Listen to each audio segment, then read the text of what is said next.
Hi friends, welcome to Sai Meenu's kitchen. நம்ம இன்றைக்கி ரொம்பவும் டேஸ்டியான உருளைக்கிழங்கு ஃப்ரை எப்படி செய்யலான்னு பார்க்கலாம். அதுக்கு அடுப்பான் கடாயில் தேங்காய் எண்ணெய் சேர்த்துருக்குறேன். கொஞ்சமாக கடுகு சேர்த்துட்டு அது பொரிஞ்சதும் கருவேப்பிலை சேர்த்துக்கிறேன். அது பொரிஞ்சதும் நீளமாக கட் பண்ணி வச்சுருக்கிற உருளைக்கிழங்கையும் நான் அதில் வந்து சேர்த்துட்டு ஒரு 3 நிமிஷத்துக்கு நல்லா மிக்ஸ் பண்ணி கொடுத்துடலாம். அதுக்கப்புறம் இதுக்கு தேவையான அளவு உப்பு வந்து நான் இந்த டைமில் வந்து நான் வந்து சேர்த்துக்கிறேன்.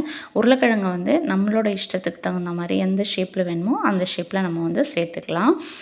இப்போது இதை வந்து நல்லா மிக்ஸ் பண்ணி கொடுத்துட்றேன்.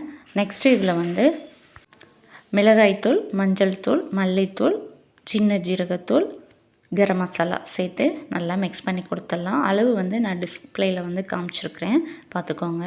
இதை வந்து நல்லா மிக்ஸ் பண்ணி கொடுத்தாச்சு. இதை வந்து மூடி போட்டு ஒரு 5 நிமிஷத்துக்கு அப்படியே வேக விட்டுடலாம்.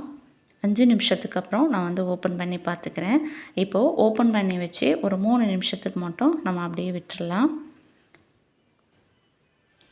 இப்போது 3 நிமிஷம் வந்து ஆச்சு. நம்மளோட டேஸ்டியான உருளைக்கிழங்கு ஃப்ரை வந்து ரெடி ஆயிடுச்சு. கண்டிப்பாக நீங்களும் ட்ரை பண்ணி பாருங்கள். உங்களுக்கு ரொம்ப ரொம்ப பிடிக்கும். நம்ம சேனலை சப்ஸ்கிரைப் பண்ணலைன்னா சப்ஸ்கிரைப் பண்ணி சப்போர்ட் பண்ணுங்கள். பாய்.